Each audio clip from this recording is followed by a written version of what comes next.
4,505 km/h. Ça allait très vite aujourd'hui entre Ouagadougou et Koudougou pour la troisième étape, une étape longue de 102 km 400 qui a vu la victoire du Russe sur la ligne d'arrivée ici. Il s'agit de Anton Popov.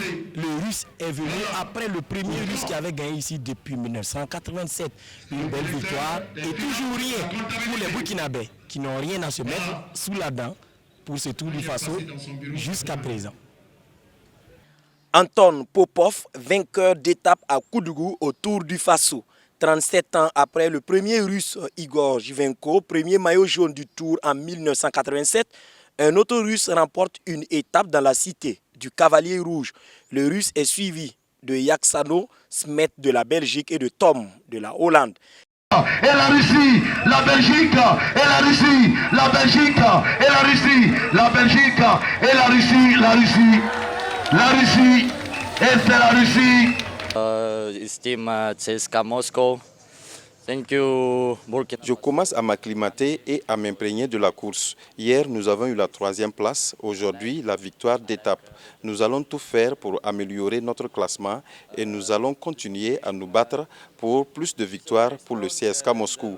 C'est notre première participation au Tour et nous trouvons le peuple burkinabé très chaleureux. For CSKA Moscow, objectif for one win and maybe general classific. Les Russes ont certes remporté la 4e étape, mais pointent à la 12e place du classement général à 4 minutes 18. Le vainqueur du jour, lui, est 17e et à 9 minutes 28 secondes de la tunique jaune. Le premier burkinabé, Bamassi Soulama, est 4e général et désormais à 2 minutes 8 secondes du jaune. Les burkinabés encore victimes de crevaison, toute chose qui est normale en sport mécanique.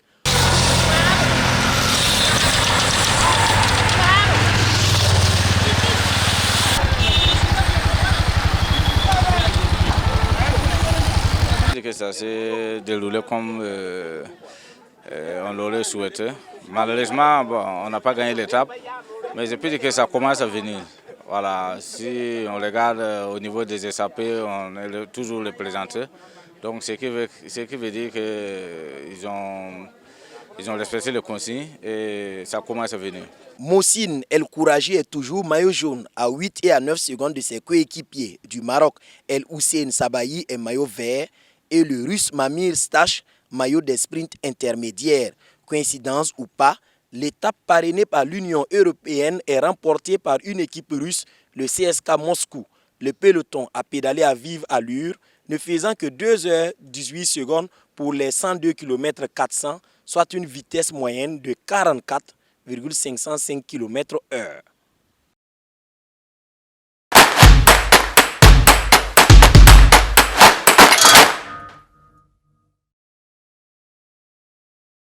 L'information est tombée hier, le Tour international du Faso ne fait plus partie des tours UCI. Qu'en est-il exactement? Nous écoutons le nouveau commissaire du Tour, Lambila Sawado. Le changement seulement c'est au niveau international.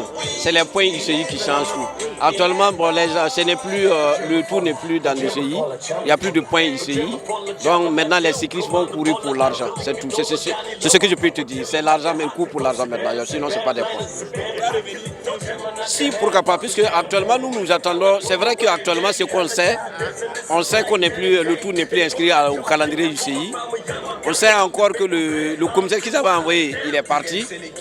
Mais maintenant la sanction proprement dite n'a pas été prononcée d'abord. Donc on attend, ça peut venir aujourd'hui, demain ou même après le Tour. Donc c'est quand on va avoir la sanction qu'on saura est-ce qu'on sera suspendu 2 ans, 1 année, ou bien ça va se limiter à des sanctions, à des sanctions financières ou quelque chose comme ça. Donc on attend. Je sais que tu connais le football mieux que le cyclisme.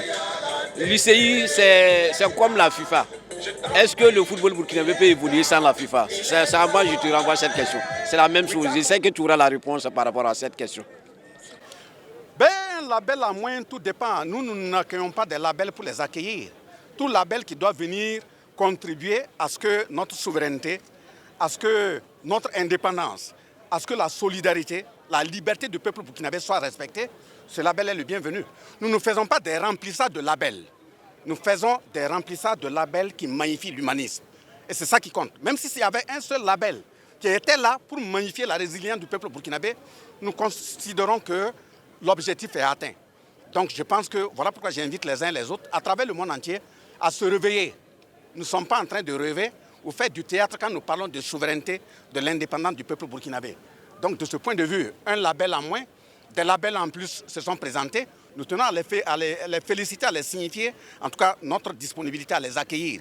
Tout peuple qui veut venir se joindre au peuple burkinabé. Du reste, ceux qui ont récupéré le label, ce n'est pas le peuple burkinabé qui est en confrontation avec leur peuple. C'est eux-mêmes qui aiment à dire que la politique ne doit pas s'inviter dans le milieu des sports. Mais que quelqu'un fasse des calculs politiciens en disant que lui, il retire son label, ben, de toute façon, vous constatez avec moi de façon très heureuse qu'on est debout et le tour se déroule très bien. Que le Tour du Faso soit UCI ou pas, il y a des amis du Burkina qui sont toujours aux côtés du Burkina Faso. Et pour cette épreuve, ils ont réaffirmé leur soutien au Burkina. Nous avons promené notre micro au niveau des équipes et des pays présents. Et voici ce qu'ils disent. C'est le plus UCI, c'est le UCI qui prend la décision, pas nous. Nous, on est ici pour la course, les coureurs sont prêts. Et on va continuer. Hier, on a gagné, on va continuer. C'est tout. L'UCI, c'est la Belgique est là. Mais la Belgique elle est tout le temps là. Aussi dans la course, aussi après la course, aussi avant la course. On est prêt pour tout, nous. On sait que ce sont des causes valables, mais de dire que par rapport au niveau de la compétition, par rapport à l'engagement que la Fédération burkinabé a fait, et les efforts qu'ils ont fait pour organiser ce tour, moi je pense qu'ils devraient sauter sur cette petite incompréhension et accorder une chance à la Fédération burkinabé. Il y a un petit problème avec l'équipe russe. Normalement, c'est interdit qu'elle participe dans les événements internationaux. Mais c'est une décision de l'UCI, aussi le président du jury et aussi des organisateurs. C'est à eux de décider, c'est leur fête.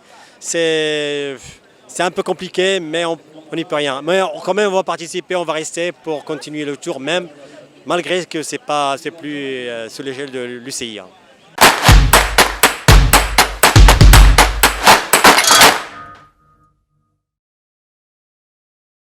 Alors, on a commencé UCI, aujourd'hui on n'est pas UCI. C'est comment? C'est ici. Moi je pense.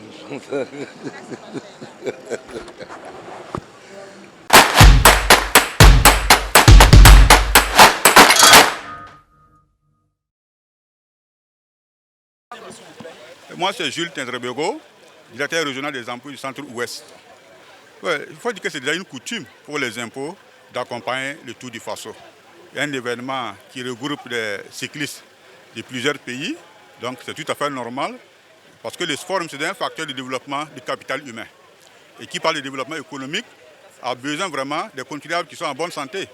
Donc le sport, à travers le Tour du Faso, on peut dire que c'est vraiment une bonne activité à laquelle la DGI ne pouvait pas manquer. Demain, nous prenons le départ pour la 4e étape. Elle va se courir entre Réau et Boromo et elle est longue de 129 km 100. 3 sprints intermédiaires attendent les coureurs qui vont s'ébranler sur Boromo. Le premier sprint, c'est au niveau de Sable, le deuxième à Tita et pour terminer à Laba avant de foncer sur Boromo pour l'arrivée de cette 4e étape.